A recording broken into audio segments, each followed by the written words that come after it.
podíanse, por exemplo, espadelar. En vez de mazotar, solamente mazaban.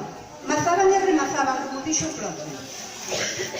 Entonces, isto sería o que lle chamaban a espadela, que era coa que batirían no liño, no espadeleiro.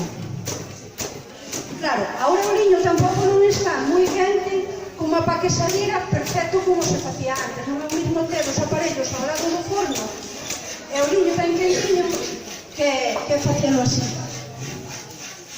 Isto era para acabar de machacarlle a cáscara a esta, e iso era para acabar de limpar. Que despois de...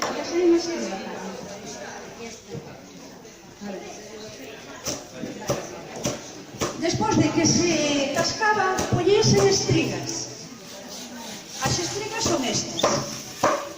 Aquí está o liño completo, está a estopa e máis o lenzo ou cerdas. Entonces, para separalos, porque estas estrigas gardábanas hasta que se volvía a traballar.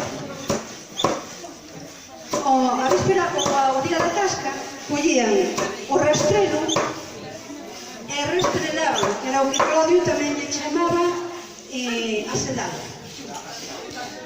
Arrastrelábano, entonces separaban a estopa do